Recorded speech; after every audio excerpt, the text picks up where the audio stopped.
My name is Nick, and for a long time I thought I had a stable marriage. Not perfect, but solid. My wife, Audrey, and I had been together for many years. We had our ups and downs, as any couple does, but we always found a way to work things out. At least that's what I thought. But, looking back, I realized that while I was clinging to the idea of our marriage, Audrey had already abandoned it. It did not happen all at once. At first, it was minor things. She stopped doing the minor tasks she used to do. People experience stress and mood shifts, and life becomes overwhelming. I understand that. But it wasn't just stress. This was different. People do not wake up one morning and begin treating their spouse as a burden. Changes like that do not happen without a reason. And I was determined to discover what the reason was. She began arriving home late, and when I asked where she had been, her answers were vague. Uninterested. Just out, she'd say, barely looking up from her phone. When I pushed a little, she would roll her eyes or sigh, as if I was bothering her. That was new. Audrey never used to be so dismissive. The woman I married would tell me everything, sometimes in excruciating detail. Now I was lucky if I received more than a one-word response. Then came the phone. It was always with her. If she was in the living room, it was in her grasp. If she stood up to get a glass of water, she took the phone with her. Late at night, I noticed the screens glow. "Who are you texting?" And she'd respond, "Just a friend." When I asked which friend, she snapped, "Why do you care?" One night, as we lay in bed, I realized I couldn't ignore it any longer. I turned to Audrey and asked, "What is wrong? Why have you been acting like this?" She did not even hesitate. She simply exhaled sharply and stated, "If I had something to say, I would say it. Let me sleep, please." That hurt. A few days later, I received confirmation of my fears. A call from a friend. He was direct when we first spoke. "Hey, I do not want to be that guy, but I believe you should look into Audrey. I saw her with a man, and they did not appear to be just friends." I was speechless. My initial reaction was denial. No, Audrey is not my wife. There had to be an explanation. But then I thought about how she had been acting. Distance, secrecy, late nights, a locked phone, and a shift in attitude. And I realized something terrifying. This did not come out of nowhere. I wanted to believe my friend was mistaken, but I couldn't. Because, deep down, I knew he wasn't. I knew there was something wrong with Audrey, but knowing and proving it were two different things. I needed hard evidence. Something undeniable. Something she couldn't talk herself out of. And I needed to start with her phone. Audrey had always been cautious with her phone, but it had recently escalated to full-fledged paranoia. She kept it with her at all times, whether she was in the kitchen, the bathroom, or simply going outside for a minute. She never left it unattended. And whenever she used it, she angled the screen away from me. That alone sounded suspicious, but I needed more than just a gut instinct. One night, I had a small window of opportunity. She had left her phone on the couch while entering the bathroom. My heart raced as I reached for it. Here was my chance. I swiped up to unlock it, but it was a dead end. The password had changed. I tried the old one just in case, but it wasn't any good. My stomach tightened. Audrey and I had never kept our passwords hidden from each other before. This was not merely a coincidence. That was the moment I realized she was hiding something. And whatever it was, she did not want me to see it. I returned the phone to its original position and sat down. If Audrey was deceiving, she couldn't erase every trace. When people get comfortable, they become sloppy, and this is when they get caught. If I couldn't reach her phone, I had to try a different approach. I had to see it with my own eyes. A few days later, I finally had my chance. Audrey told me she was going out to get something quick. There were no extra details, and she made no mention of who she was going with. Just vague enough to set off my instincts. So I chose to follow her. After she left, I waited a few minutes before grabbing my car keys and driving away, making sure to stay far enough behind to avoid her notice. I followed her down a few streets until she pulled up in front of an unfamiliar home. She stepped out of the car and walked directly to the door, knocking with the assurance of someone who had done this before. The door opened, and there he was. Some guy I hadn't seen before. As if I knew, I was holding my phone, ready to photograph everything. The guy did not seem surprised to see her. In fact, he smiled, stepping aside to allow her to enter before closing the door behind them. And with that, my wife was inside another man's house. I looked at a few photos I took with my phone, because I knew I'd need them later. I didn't go inside. I did not call her. I didn't create a scene. I just sat there for a few more minutes, staring at the house, and the reality of my marriage disintegrating right in front of me. Then, without speaking, I started my car and drove home. She returned later that night, acting perfectly normal. That was the part that spoke to me the most. I decided I'd waited long enough. I was not going to let this go on any longer. I summoned her to the living room and instructed her to sit down. She sighed, obviously annoyed. But she said it anyway, arms crossed and eyes fixed on me, as if she had other things to do. I took a deep breath, looked her dead in the eyes, and said, "I want you to stop whatever you're doing or we're done." I did not raise my voice. I did not threaten. I just stated it as a fact. She frowned and shook her head. "I'm not sure what you're talking about," she replied, her voice flat. "There is nothing going on." I reached into my pocket, took out my phone, and turned the screen towards her. There they were, clear images of her walking into his house and laughing alongside him. I noticed her expression as she looked at them for a second. Only a split second. She appeared caught. Her expression quickly changed. The guilt has vanished, replaced by something else. Anger. "You even followed me. That's crazy," she said, her voice rising. "You do not trust me? So you're stalking me. That is sick, Nick." I felt something inside me turn cold. She wasn't apologizing. She was not ashamed. She was not even surprised. Instead of accepting responsibility, she was turning it around on me, attempting to make me the bad guy for finding out. I exhaled slowly and nodded to myself. "Okay," I replied, standing up. "I get it."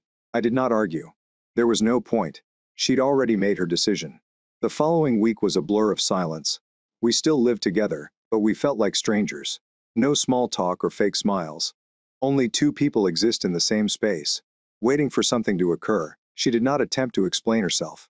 She did not attempt to fix anything. And I already knew she wouldn't stop seeing him. I was not going to beg her to remain loyal. That was not love. That was desperation. And I was not desperate. So, while she pretended nothing had changed, I quietly went to my lawyer's office and began the process. If she really wanted to be with him, she could have him. But she was not going to drag me down with her. Audrey unexpectedly came to meet me one morning as I was getting ready for work.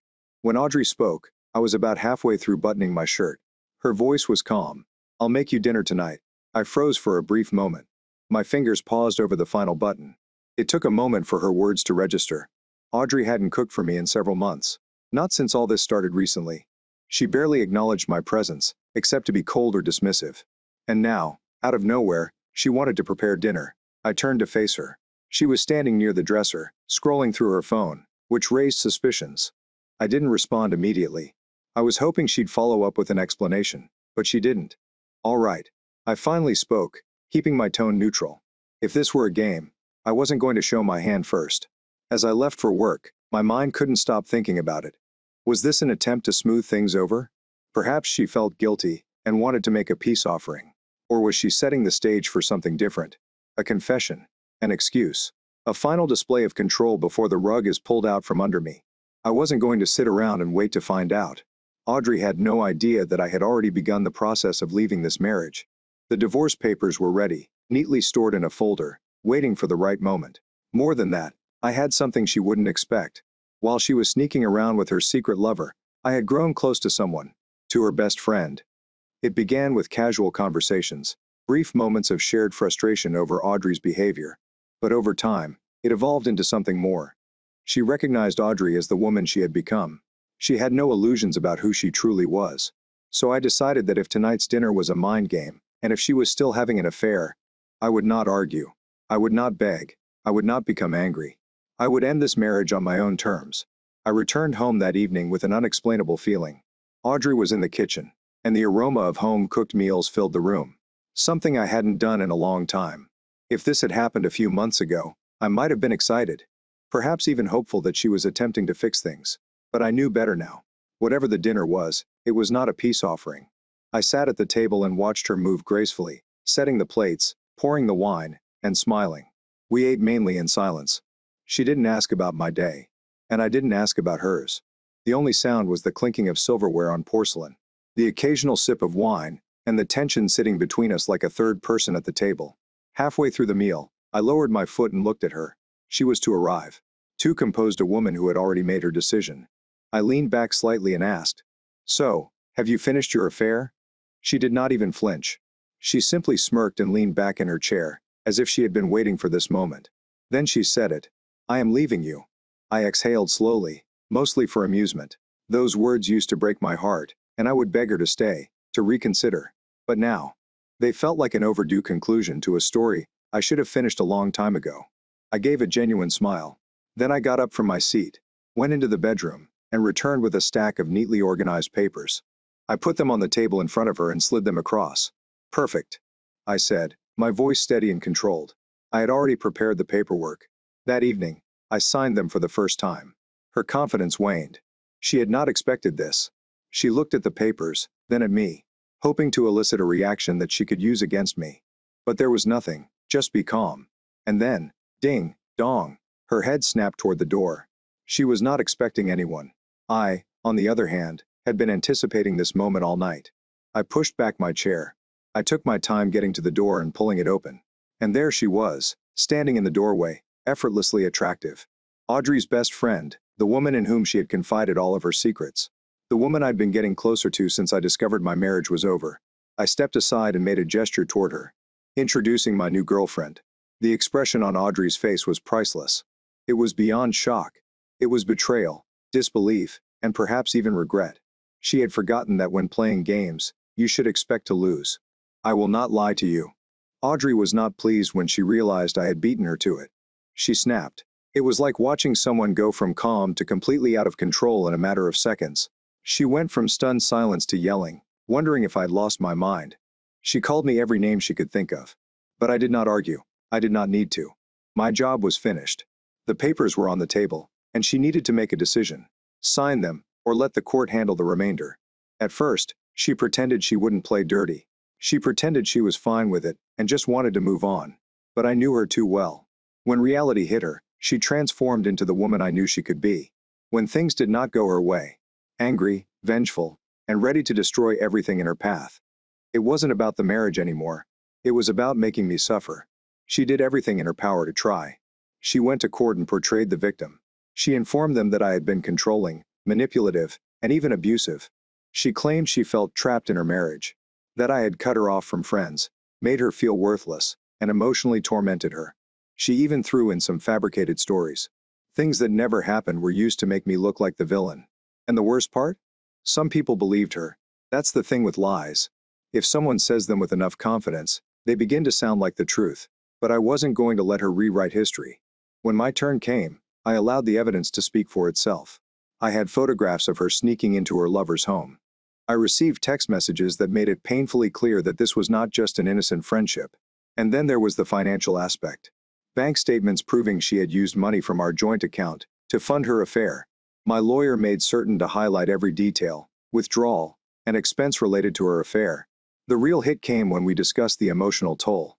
I had spent months in that marriage feeling crazy, second-guessing myself, and wondering if I was the problem. My lawyer contended that the mental anguish she had caused me through the lies, gaslighting, and betrayal had had a serious impact on my well-being. The court listened. Audrey's eyes were filled with defeat as the final decision was announced. The judge divided the assets fairly. However, thanks to my solid proof, I was able to keep the majority of what I had worked for. She did not get to walk away with everything as she had hoped. She thought she could ruin me, but in the end, she just exposed herself. And as I walked out of that courtroom, I experienced something I hadn't felt in a long time. Peace. You'd think that after all, I'd feel complete, satisfied even. But the truth is that no one emerges unscathed from an experience like this. I moved on. At least, that is what I told myself. Audrey's best friend and I began seeing each other. She had been present throughout the fallout. She'd seen how Audrey treated me. And, unlike my ex-wife, she appeared to appreciate me. But deep down, I couldn't get rid of the feeling that no matter who I was with, I'd always be waiting for the other shoe to drop. You don't come out of this kind of betrayal unchanged. I learned that trust is not something that comes easily. It is earned. And once broken, it never quite fits together the same way it did before. Could I ever trust anyone enough to marry again? Right now, I don't believe so. Not because I don't want to, but because I'm not sure I'll ever look at love in the same way. It's like touching a hot stove as a child. Once you're burned, your hand flinches whenever it comes into contact with the heat. And me? I got severely burned at the end of the day. I came to an important realization. Sometimes the people we trust the most betray us the most. And when they do, the best. Revenge is not the same as anger. It's not trying to get even. It is not a waste of energy to hate them. No. The best revenge is to move on, live well, become someone they will never have again, and make them regret losing you every day. Audrey certainly regretted it. That is enough for me. So that is my story. I know the guy is a wild one. But that is life, right? You think you know somebody? You build a life with them, and then they throw it all away as if it never happened. But here's the thing. I did not let it destroy me. And if you ever find yourself in a situation like this, don't let it consume you. Here's the next story. I had a single rule in my marriage. One simple, unbreakable rule. Loyalty. You do not break it. You do not play with it. You don't test it. I was not a perfect husband. Sure. But I was a really good one. I worked hard and provided. I made sure Jessica didn't have to worry about anything. In exchange, all I ever asked for was loyalty. But some people know nothing about respect. It all began with a telephone call. A number I did not recognize, calling me in the middle of the day. I was at work. I was knee-deep in a project that had me exhausted from stress. I nearly ignored it. But something made me pick up the voice on the other end, a man's hesitant tone. Nervous. Hey, I'm not sure how to say this, but I think you should be aware that your wife is flirting with my friend. I felt my brain short-circuit. My first thought was to tell this guy to screw off because he had the wrong number. But he mentioned her name, Jessica. He mentioned our address. He explained that she had been meeting his friend at a hotel every Wednesday afternoon. I laughed. I actually laughed, not because it was funny, but because my body didn't know what else to do. My wife. My Jessica. The woman who planned our entire future, including the color of our grandchildren's bedrooms. She would not risk everything for a random guy. Except that the last few months have been strange. Not just slightly off. Very off. Jessica has always been affectionate. Playful. The type of woman who knew how to make others feel wanted. But lately, she had been cold and distracted. Her phone never left her grasp, and when I reached for it once, she yanked it away as if it were an explosive about to go off. Still cheating? No. No way. Who in the hell are you? I finally asked. My name is Eric. My buddy's name is Mark. He doesn't know. I'm telling you this, but I thought you should know. I'd like to know. I was silent. This guy did not sound smug. It didn't sound like some internet troll was messing with me for fun. He sounded guilty, as if he was unsure whether he was doing the right thing. Then he dropped the last explosive. They are there right now. I do not remember hanging up. I don't recall grabbing my keys. All I remember is how fast I was driving, and how tightly my fingers gripped the steering wheel, almost breaking it in half. My mind was blank, but my heart was racing. I kept believing she wouldn't. She could not. Not after all. The hotel was 15 minutes away. I made it in 8. I drove so quickly into the parking lot that I almost collided with another vehicle. My pulse was so loud that I couldn't hear my own thoughts. Then I saw it. Her car was parked right outside room 214. I sat there for a moment, simply staring at it. I wanted to disappear. Perhaps she was meeting a friend. Maybe she was trying to surprise me with something. Maybe. Then the door opened. Jessica was the first to leave, her hair messy, her lips swollen, and she was wearing the same damn dress. She left her house this morning. Then came him. Mark. I had never seen this guy before in my life. Some guy laughed as if it was the best day of his life. I did not even think. I got out of my car and walked straight towards them. Jessica froze the moment she saw me. Mark did not. He barely reacted, only raising an eyebrow in confusion. Jessica? I said, my voice surprisingly calm. What the hell is this? She blinked. Her mouth opened and closed like a fish gasping for oxygen. Without missing a beat, she smiled. Not a nervous or apologetic smile, but a smirk. Relax, babe, she advised. It isn't as it seems. I laughed. I laughed, because what kind of idiot did she think I was? I had the proof right in front of me. Mark finally spoke. Dude, perhaps we should. I swear to God that I cut him off. If you say, talk about this, I will. I stopped myself, my fists trembling. I was not going to hit him. He was not worth it. But Jessica. Oh. She was about to receive every ounce of truth she deserved. Tell me, Jessica. I said. Tell me why you are leaving a hotel room with a man I do not know. She sighed and rolled her eyes, as if I had just asked her to wash the dishes. Are you an overage actor? I moved closer and lowered my voice. So, sweetheart, what were you doing in there? She didn't respond. And that was the moment I knew. That was when I felt the final thread snap. My last bit of faith in her was shattered. I had caught my wife red-handed, and she didn't even have the decency to lie correctly. Jessica stood there staring at me as if I was the one causing the commotion. As if I were the problem. She smoothed her dress, tucked a loose strand of hair behind her ear, and sighed deeply. Look, she said. I am not sure what you thought you saw, but I cut her off. I saw enough. She huffed as if I were being difficult. like an annoying customer at a store refusing to leave after closing time. She folded her arms and said, "You're being ridiculous. We just talked here yesterday." Then I looked at Mark. He shifted uncomfortably but didn't say anything. He had the decency to appear guilty, at least. Jessica appeared bored while talking. I repeated, "So you meet random men at hotels for in-depth intellectual discussions. Don't be dramatic." I stepped forward. "Jessica, you just left a hotel room with another man. You expect me to simply nod and say, 'Okay, that makes sense.'" She rolled her eyes, as if I'd accused her of stealing my fries rather than cheating on me. "It's not a big deal," she explained. "Mark is only a friend. We were hanging out." I turned to face Mark. "That's true, Mark. Only two friends hanging out in a hotel room. Eric, your buddy, said otherwise." Mark's eyes widened. "Gotcha." Jessica's head snapped toward him so quickly, I thought she'd get whiplash. "Did Eric call you? So, now you have something to say?" I shot back. "Yes, he called me. He seemed to be the only person in this situation who had a conscience." Jessica clenched her jaw. I witnessed the moment she realized her lie was not going to work. And then she abruptly changed tactics.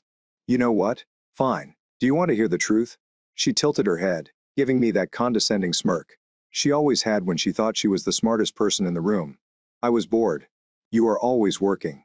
You're constantly stressed. And, honestly, you haven't been paying much attention to me recently." I felt the words strike me like a slap. A cheap and cowardly excuse. "Are you blaming me for this?" I inquired, my voice dangerously low. She shrugged. "I'm just saying that if you put as much effort into our marriage as you do in your job, perhaps I wouldn't have had to look elsewhere." Mark took a small step backward. "You're a smart man." He knew when things were about to get real. I let out a slow breath and shook my head. "Wow. So it is my fault now?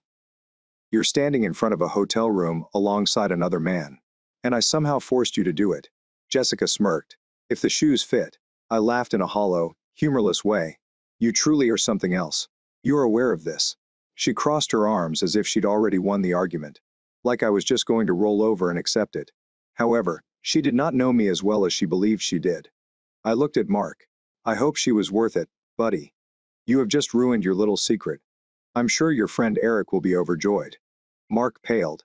"Look, man, I did not." I raised a hand. "I do not care. You are not my problem." Then I turned back to Jessica and smiled. She frowned. "What?" "Nothing," I said. "Just realized I wasted 8 years of my life on someone who lacks the courage to admit her mistakes." Her eyes flashed with something. Annoyance and anger. Maybe she assumed I was going to beg, cry, or plead for an explanation. But I wasn't going to give her that satisfaction. She opened her mouth to speak, but I had already walked away. "Where are you going?" She called for me. I did not stop. "Hey, I am talking to you." I got to my car, yanked open the door, and turned to look at her one last time. "Yeah, I'm finished talking to you."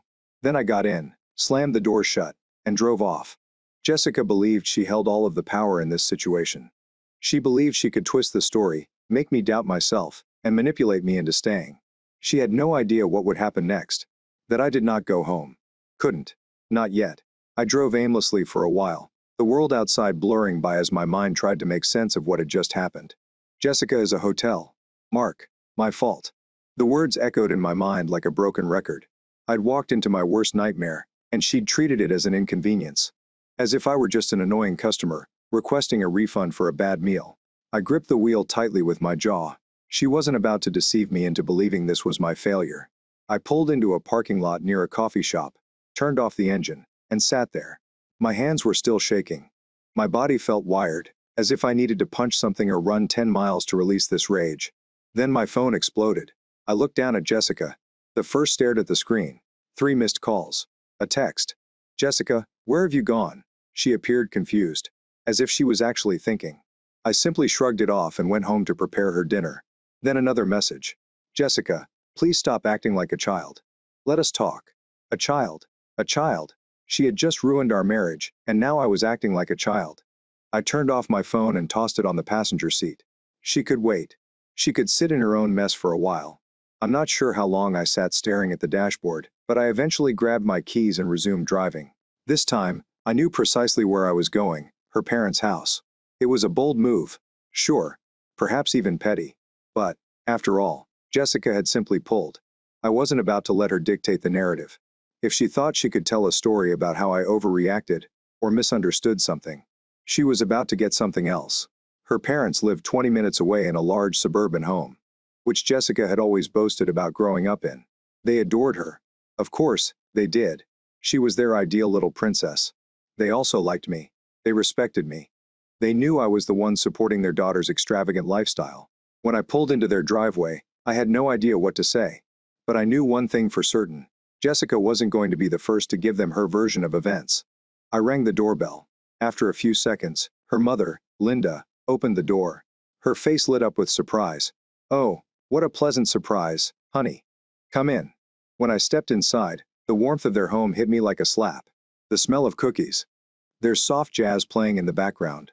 Family photos adorn the walls. Perfect little world. One in which their daughter was not sneaking away to hotels with random men. Linda led me into the living room, where Jessica's father, Frank, was sitting in his recliner, reading the newspaper. He looked up and smiled. "Well, hello there, son. I had no idea we'd be having company." I sat on the couch and rubbed my hands together. My pulse was racing. "I needed to speak with you both about something." Linda frowned as she sat across from me. "Is everything okay?" I let out a slow breath. "No, it is not." Then I told them everything, from the phone call to the hotel to Jessica's complete lack of regret. I watched as their smiles faded. Linda's hand flew to her mouth in surprise, and Frank's jaw tightened with each word. By the time I finished, the room had become silent. Linda shakes her head. "No, there must be a misunderstanding." Frank, who wasn't quick to defend his face, had darkened his fingers while gripping the arm of his chair, and she admitted it. I nodded. Not at first. She attempted to lie, try to blame me, but when she realized she had been caught, she didn't seem to mind. Linda turned to Frank, her voice trembling. "What do we do?" Frank exhaled sharply and rubbed his temples. Then, after a lengthy pause, he looked at me. "What would you like to do?" I already knew the answer. "I want a divorce." Linda gave a gasp. Frank just nodded slowly, as if he expected the response but didn't want to hear it. "Son," he said, leaning forward, "if you're going down that road, you'd better be ready. Jessica is not the type to give up without a fight." He was correct. I knew Jessica wasn't going to take this quietly. She was going to make things as painful as possible. But I was prepared for it. Before any of us could speak another word, Jessica appeared as the front door burst open. Her eyes immediately fell on me, and she was furious. "What the hell are you doing here?" she yelled, storming toward me. Frank stood up. "Jessica, sit down." She ignored him and stopped right in front of me. "You ran to my parents? Seriously?" She gave a bitter laugh. "Do you think they'll side with you?" Frank's voice sounded like a whip. "Jessica, sit down." For the first time that night, she paused. And that's when I realized things were about to get ugly. Jessica hesitated. Her gaze flickered between me and her father. She was used to being in control and manipulating situations to her advantage. But this was not going as she had planned. "Dad? Seriously?" She scoffed, arms folded like a naughty teen caught sneaking out. "You've taken his side." Frank's face was stone. I said, "Sit down." Jessica let out a bitter laugh, not because she wanted to, but because she knew her father wasn't playing around. Linda appeared to be on the verge of tears. She kept wringing her hands, her gaze darting between us as if this were all a bad dream. "Jessica." She spoke softly. "Tell me it's not true." Jessica rolled her eyes. "Mom, come on, he exaggerates. It's not like me." Frank slammed his palm into the armrest of his chair. The sudden crack of skin against leather startled everyone. "Enough." His voice cut through the air like a blade. "Jessica, I would like to hear from you right now. Did or didn't you cheat on your husband?" Jessica flinched for a second. I saw a flicker in her eyes. Panic, maybe. But then it was gone. Her mask was back in place. "I don't understand why we have to make this a big deal," she muttered, crossing her arms. Linda let out a small gasp, as if she had just been punched in the stomach. Frank leaned forward, elbows resting on his knees, staring down at his daughter. "That is not an answer." Jessica shifted uncomfortably. She despised being cornered and forced to tell the truth, especially since lying had always worked so well for her. But, in front of her parents, she had nowhere to flee. Finally, she exhaled. "Finally. Yes. I was with Mark." She shrugged as if it was nothing, as if she'd just admitted to taking the last cookie from the jar. But it didn't really mean anything. I clenched my fist. "Oh well, that makes things much better." Jessica turned and glared at me. "You act as if this is a huge betrayal. Sweetheart, our marriage was already dead. You simply didn't want to see it." Frank's face became red. "Jessica, you don't speak to your husband like that." But she stopped listening. She was focused on me. You think I don't understand what you're doing, she sneered. Running to my parents, attempting to turn them against me, attempting to make me the bad guy. She leaned in, her voice lowered to a venomous whisper. You're so predictable. I smiled a slow, cold smile. And you're about to discover how unpredictable I can be. Jessica's smug expression wavered for a half second. Frank exhaled slowly and steadily through his nose. Jessica, I have never been so disappointed in you in my entire life. That caught her attention. Her head snapped towards him. Dad, no. He raised a hand. You don't get to father me right now. You threw away your marriage. You disrespected your husband. And now you're sitting here acting as if none of this matters. He shakes his head. I did not raise you to be like this. Jessica's face turned blank. She despised it when people didn't fall for her tricks, and she realized she had lost control. Linda wiped her eyes. Sweetheart, we simply do not understand. If you were unhappy, why didn't you just tell him? Jessica shrugged, appearing annoyed. Because it wasn't too serious. I was just having fun.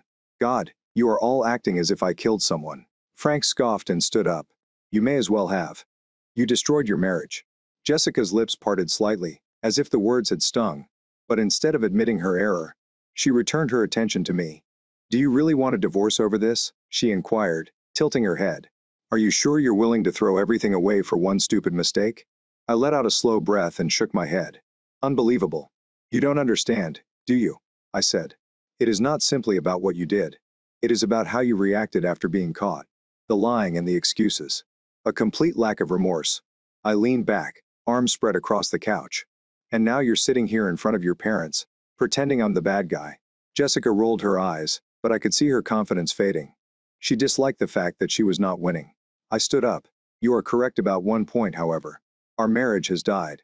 I pulled my phone out of my pocket and began tapping away. Jessica narrowed her eyes. What are you doing now? Texting a lawyer. She blinked. For a split second, I witnessed genuine panic. Wait, she said, standing up. Are you really serious? Dead serious. Her lips parted slightly, as if she intended to argue. But, for the first time since the beginning of this ordeal, she failed to respond. She was fully aware that she lacked control. Frank crossed his arms and nodded at me. We will support you in any way we can, son. Jessica turned to her parents, her eyes wide. Are you kidding me? Are you really siding with him over your daughter? Linda gave a sad sigh. Sweetheart, he's correct. Jessica appeared to have been slapped. She looked between the three of us, the realization sinking in. Jessica had suffered her first loss. But if I thought that was the end of it, I was completely mistaken. Jessica was not done yet. Jessica stood there, mouth slightly open and hands clenched into fists. I could see gears turning in her head. The frenetic calculations. Jessica resented being backed into a corner. For a second, I hoped she'd finally accept responsibility and realize she couldn't talk her way out of this. Then she did the most Jessica thing imaginable. She laughed. It was not a genuine laugh. Not the kind derived from genuine amusement. No, it was a sharp, bitter sound. As if she couldn't believe what she was hearing. Oh, that's hilarious, she scoffed. She shakes her head. Do you really think you're going to gang up on me? And I'm just going to sit here and accept it? Frank remained standing and crossed his arms. Nobody is ganging up on you, Jessica. We are holding you accountable. Jessica clenched her jaw. I saw it then. That's panic. She was attempting to hide behind her arrogance. She was not used to this. She was accustomed to winning, twisting others' words and making them doubt themselves. But not this time. She returned to me, pointing a perfectly manicured finger. Want to text a lawyer? Fine. Do it. But don't think you can walk away from this without consequences. I smiled. Oh, I am counting on it. Her nostrils flared. Do you really believe you'll come out ahead? Are you going to play the victim and bring me down? She let out a humorless chuckle. Sweetheart, I built that house with my own money. Do you want a divorce? Prepare to find a new place to live. Linda gave a gasp. Jessica Franks' eyes darkened. Do not dare. But Jessica ignored them. She was focused on me, waiting for my reaction. I tilted my head and studied her. Is that the card you are playing? I was kicked out of the house. She smirked. This is not your house. I nodded slowly. Right. Because you built it with your own funds? Her smirk broadened. I'm glad we're on the same page. I exhaled and shook my head. Wow. Jessica flipped her hair over her shoulder. Her posture is returning to one of confidence. What? You thought I was going to let you walk away with half of everything? Oh no, honey. That's not how it works. Frank seemed to want to say something, but I raised a hand. I turned back to Jessica. You really don't understand, do you? She rolled her eyes. Enlighten me. I took a slow step forward. My voice is calm. You think you have all the cards, that I'll just pack my belongings and slink away like a pathetic loser while you live happily ever after. I gave her a small, knowing smile. You haven't even realized the huge mistake you've just made. Jessica frowned. What the hell are you talking about? I took out my phone and held it up. Say hello to the recording, sweetie. Jessica froze. What? I turned the screen toward her and pressed play. My voice. Is that the card you are playing? I was kicked out of the house. Jessica's voice. This is not your house. Me. Right, because you built it with your own funds. Jessica. I'm glad we're on the same page. Her eyes widened. She realized, you idiot. She hissed and reached for my phone, but I pulled it away. Oh no. No. I chuckled. That is going directly to my lawyer. Frank looked at me puzzled. What does that mean?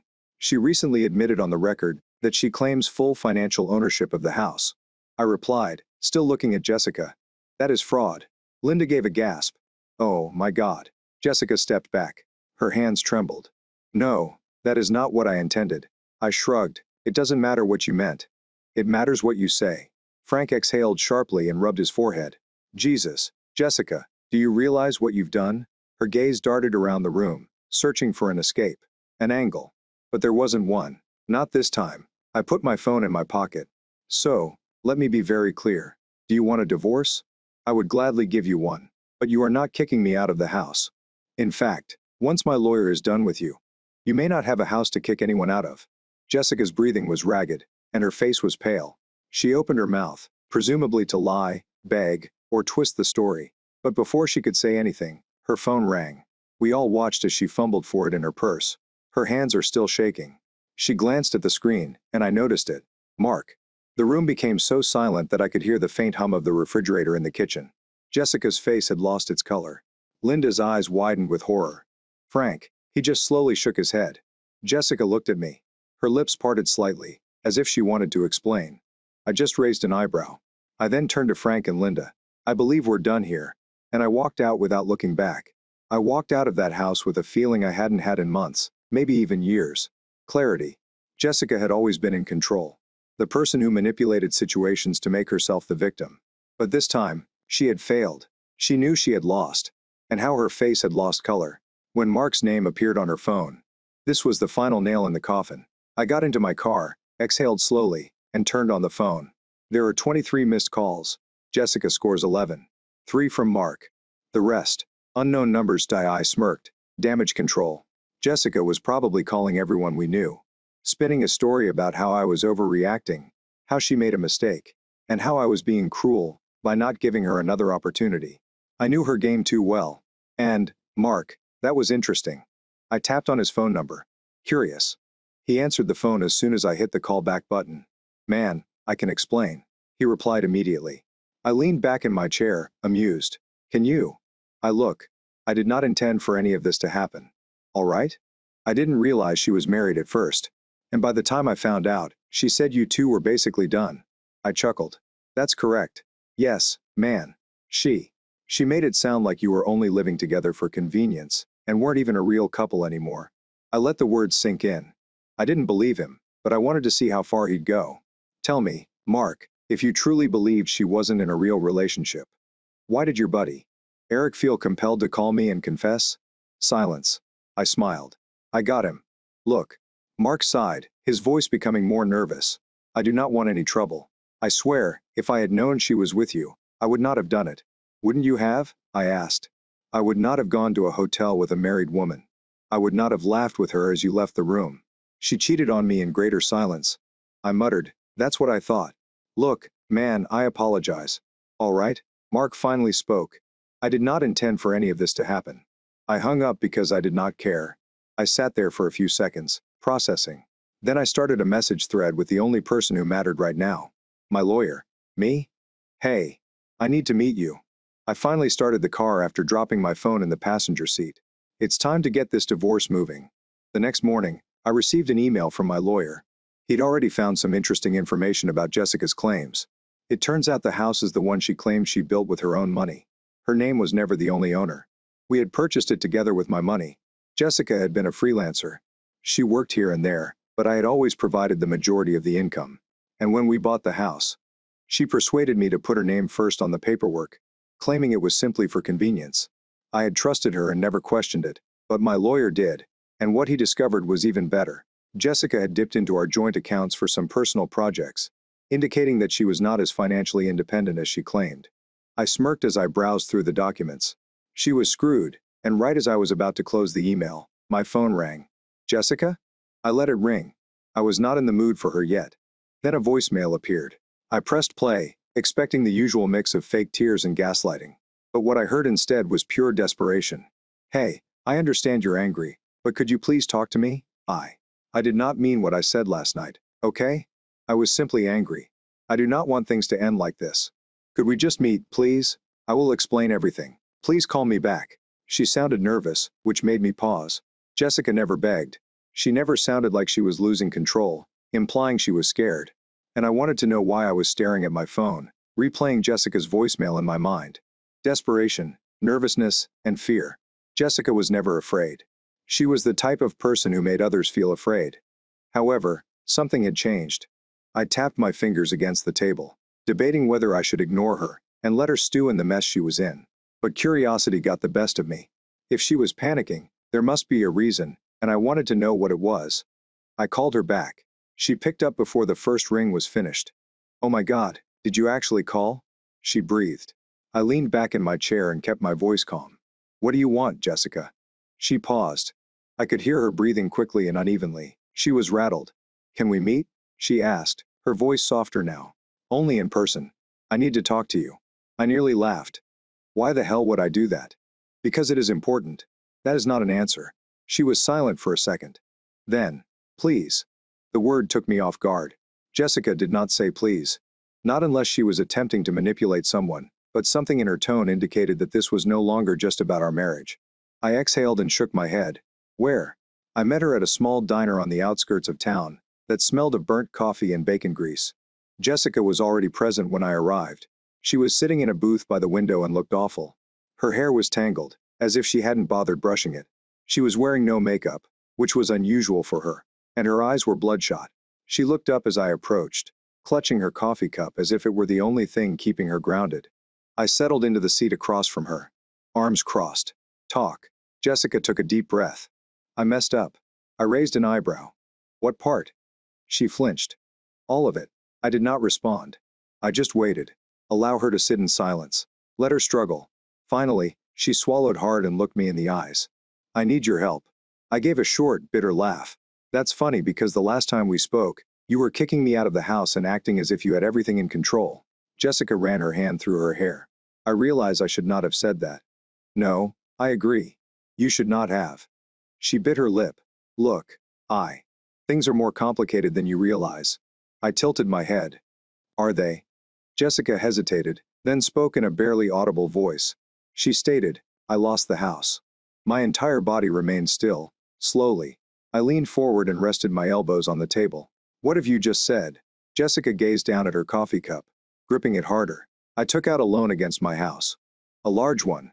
I thought I could repay it, but things got out of hand, so I laughed. A sharp, unfunny laugh. Are you saying that the house you were kicking me out of, which you claimed was all yours, is no longer yours? Jessica grimaced. Not technically. I stared at her, trying to get my head around it. She was so smug and confident when she told me to leave, and the house had already vanished. I shook my head, almost amazed at the level of delusion. So, who owns it now? Jessica hesitated. Then she whispered, Mark, and I blinked. Then I exhaled deeply and slowly. You are kidding. She shakes her head. I sat back and rubbed my temples. Let's get this straight. You took out a loan that you couldn't repay, lost your home, and somehow Mark ended up with it. Jessica gulped hard. I signed it over to him. I laughed again, this time with depth and genuineness. I couldn't help it. Wow. I replied, shaking my head. You actually screwed yourself over more than I could have. Jessica's hands were shaking. I did not have a choice. There is always a choice. I spoke with a colder tone now. But you chose the worst possible one. She opened her mouth, but I raised a hand. Let me guess, I said.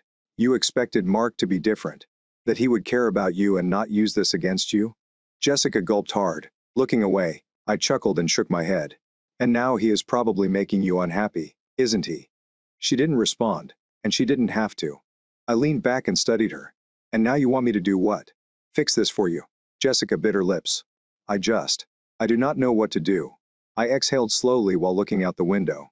The sky was overcast, and the wind was picking up. Then I looked back at her. I do, I replied, and you won't like it. Jessica swallowed hard and stared at me across the table. Her fingers gripped the coffee cup so tightly that I thought it would shatter. What do you mean? She asked, barely above a whisper. I tilted my head and pretended to think. I mean, there is only one way out of this for you. Jessica sat up straighter, her eyes lighting up for a brief moment. I hope she actually thought I was going to save her. I leaned forward and rested my elbows on the table. You walk away. Her face fell. Walk away. She echoed. I nodded, keeping my voice calm. Yep. You let it go. The house, the lifestyle, and the control. All of it. You desired a fresh start. Congratulations.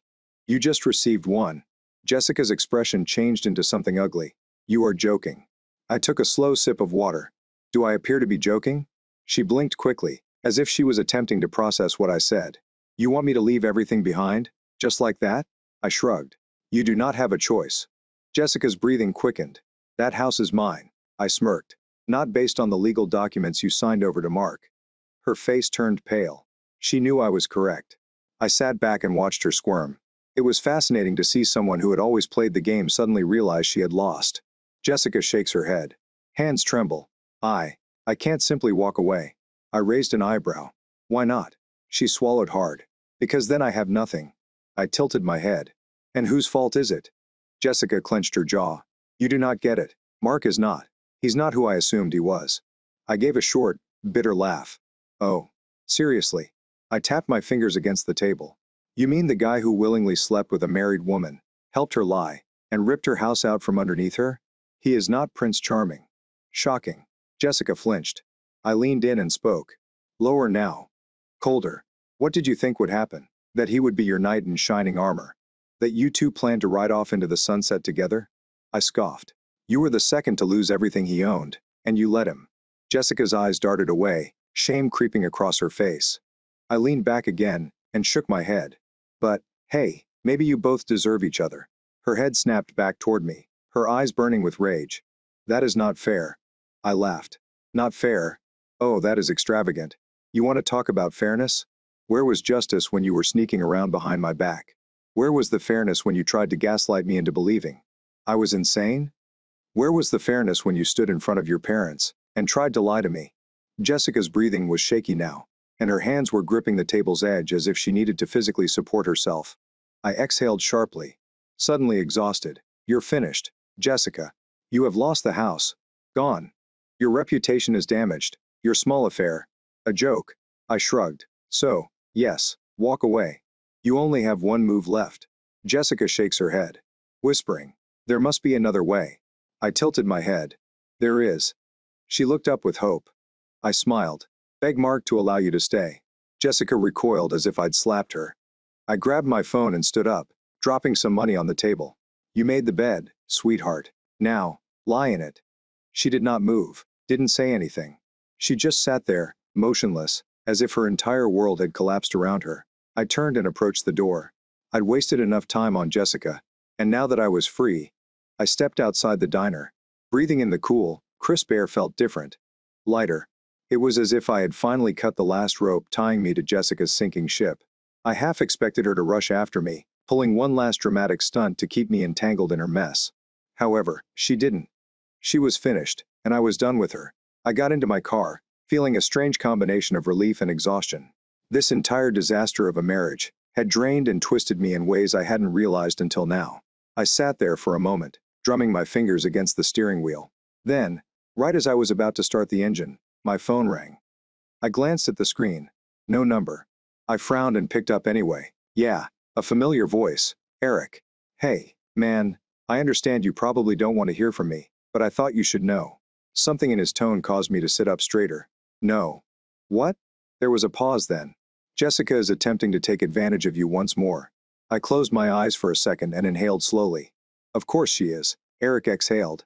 I didn't want to get involved in this mess again, but I had overheard Mark on the phone earlier. He was speaking to someone. An attorney. And from what I've seen, Jessica is attempting to steal money from you. I opened my eyes. There it was. The last desperate act of a woman who had lost everything and was grasping for straws. What is the angle? I inquired with a flat voice. Eric hesitated. She claims you owe her alimony. That's because you were the provider. She should still receive financial assistance from you, especially now that she lost her home. I let out a sharp, humorless laugh. Yes, of course, Jessica.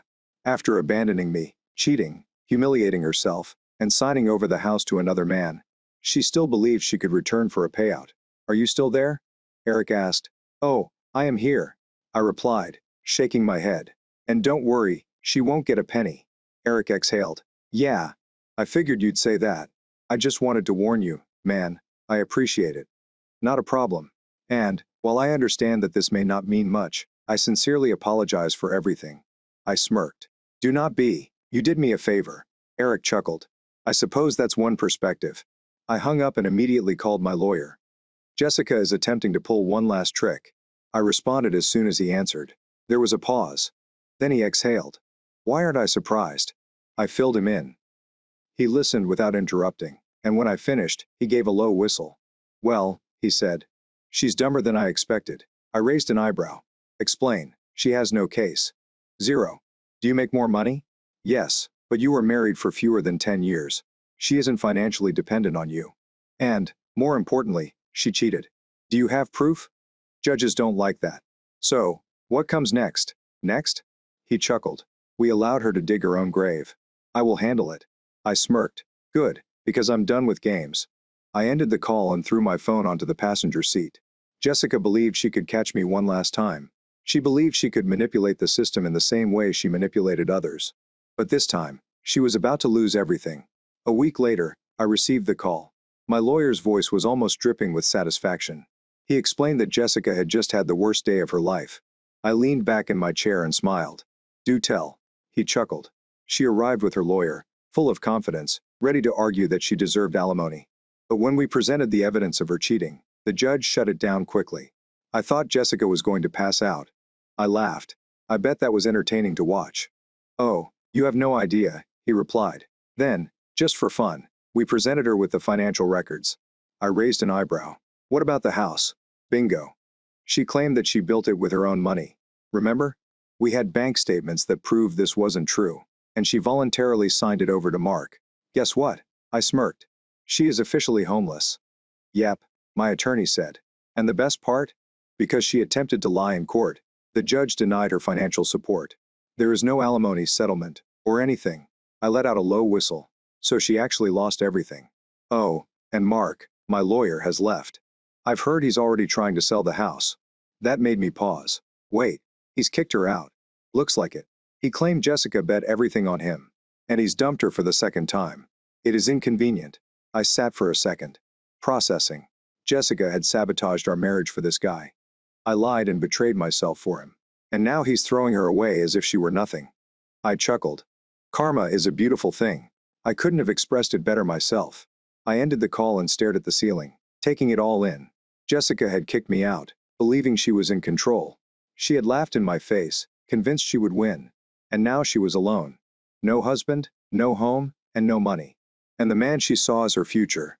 He had used her and abandoned her for the first time in months, if not years. I felt at ease then, as if the universe wanted to send me one final gift. My phone vibrated. A text message from Jessica. I had already opened it and knew what it would say. Jessica, could we please talk? I smiled and shook my head. Of course. She crawled back after losing everything. I stared at the message for a moment. Then I deleted it and blocked her number. And with that, I permanently erased Jessica from my life.